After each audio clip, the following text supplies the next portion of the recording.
በአንድ በኩል አውሮፓን የሚያስቀኑ ዘመናዊ ህንፃዎችና የባህር ዳርቻዎች፣ በሌላ በኩል ደግሞ አሳዛኝ የቆርቆሮ መንደሮች፣ በአንድ በኩል ሴሚያዊ የዱር እንስሳ መፈንጫ፣ በሌላ በኩል ደግሞ በዓለማችን ከፍተኛ ወንጀል የሚፈጸምበት ጎዳና። ይቺ ሀገር አፍሪካ ናት ወይስ አውሮፓ? ለምንስ የቀስተ ዳመና ሀገር ተባለች? ኔልሰን ማንዴላ ለ27 ዓመታት ታስረው ያመጡት ነጻነት ዛሬ ምን ላይ ነው? ዛሬ የምናየው ደቡብ አፍሪካን ነው። የብዙ ነገሮች መገኛ ናት። የዓለማችን ጥልቁ የወርቅ ማውጫ፣ የአፓርታይድ መራራ ታሪክ እና የኤለን መስክ ትውልደ ስፍራ። በዛሬ ቪዲዮ ደቡብ አፍሪካን ከመሰረቱ እንፈትሻለን። በተለይም ቪዲዮ መጨረሻ ላይ ማንዴላ ኢትዮጵያ ውስጥ ስለነበራቸው ሚስጥራዊ ቆይታ እናወራለን። አብራችሁን ቆዩ።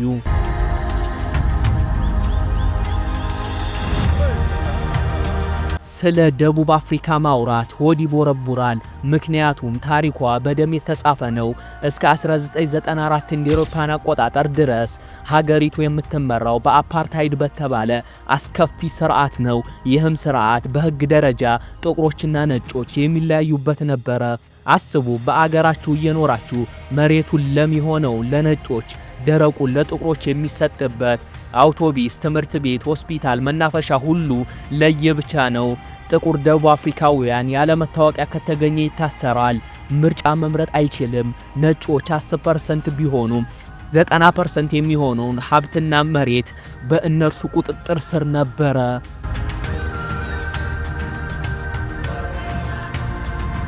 ይህም ኢፍትሐዊነት ለመታገል እነ ኔልሰን ማንዴላ፣ ኦሊቨር ታምቦ እና ሌሎች ጀግኖች ተነሱ፣ ዋጋም ከፈሉ። ማንዴላ ለ27 ዓመታት በሮበን አይላንድ ጠባብ እስር ቤት ውስጥ አሳልፈዋል። ዓለም አቀፍ ጫናና የውስጥ ትግል ተባብሮ በ1994 ተአምር ተፈጠረ። አፓርታይዶች ወደቁ።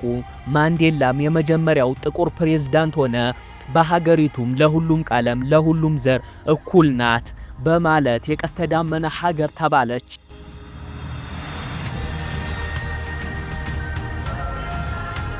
ከታሪኳ ወጣ ብለን ደቡብ አፍሪካን ስንመለከት ውበቷ አይጠገብም።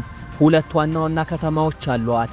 አንደኛው ጆሃንስበርግ የሀገሪቱ ኢኮኖሚ ሞተርና የወርቅ ከተማ ሲሆን፣ ኬፕታውን ደግሞ የቱሪዝም መዲና ናት። በኬፕታውን ውስጥ የሚገኘው ቴብል ማውንቴን የተባለው ጠረጴዛ የሚመስል ተራራ ከዓለም አስደናቂ የተፈጥሮ ቅርሶች አንዱ ነው።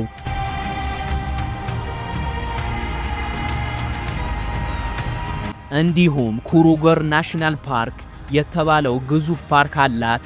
አንበሳ፣ ዝሆን፣ አውራሪስ፣ ነብርና ጎሽ የተባሉ እንስሳቶች በነጻነት ይኖራሉ። በዓመት በሚሊዮኖች ጎብኚዎች ወደዚህ ቦታ ይተማሉ።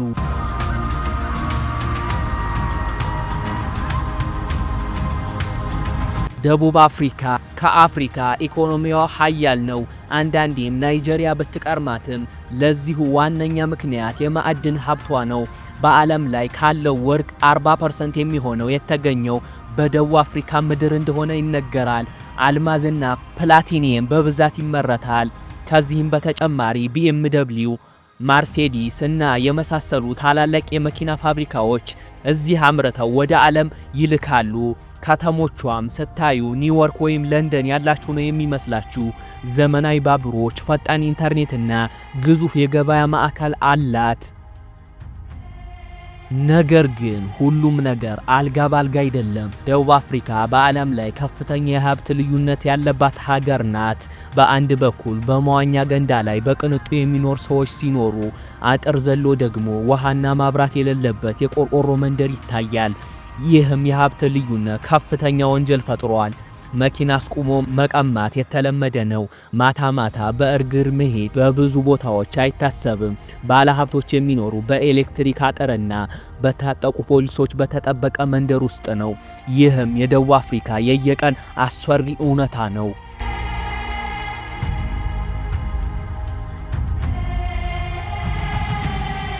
ወደ ባህሏ ስንመጣ ደቡብ አፍሪካ ከ11 በላይ ብሔራዊ ቋንቋዎች አሏት። እንግሊዘኛ፣ ዙሉ፣ ሾሳና አፍሪካንስ በዋነኝነት ይነገራሉ። በተለይም አሁን ዓለምን እያንቀጠቀጠ ያለው አማፒያኖ ሙዚቃ መገኛው ደቡብ አፍሪካ ናት። ህዝቦቿ ደስተኛና ጭፈራ የሚወዱ ናቸው። ብራይ የሚባል ባርቤኪው ወይም ስጋ የመጥበስ ባህላቸው በጣም ይታወቃሉ። ቅዳሜና እሁድ ሁሉም ስጋ እየጠበሱ መዝናናት ይወዳሉ። ዋው!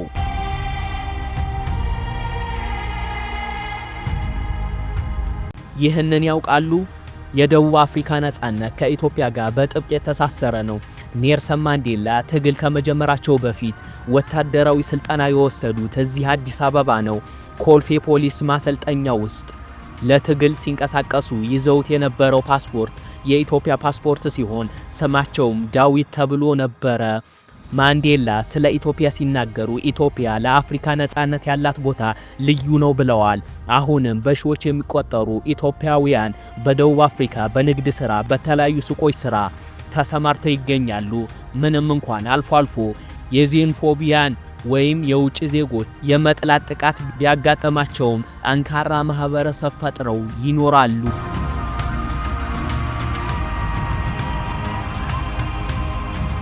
ደቡብ አፍሪካ ፈተናዎችን ቢኖሯትም ከአፍሪካ እጅግ ጠንካራና ውብ ሀገራት አንዷ ናት። ከታሪኳ ይቅርታ፣ ከኢኮኖሚዋ ጠንክረን መስራት፣ ከህዝቦቿ ደግሞ ሙዚቃና ደስታን እንማራለን። እናንተስ ወደ ኬፕ ታውን መሄድ ትፈልጋላችሁ? ሐሳባችሁን ኮሜንት ላይ ጻፉልኝ። ይህ ቪዲዮ አስተማሪ እንደሆነ እንደተመቻችሁ ተስፋ አደርጋለሁ።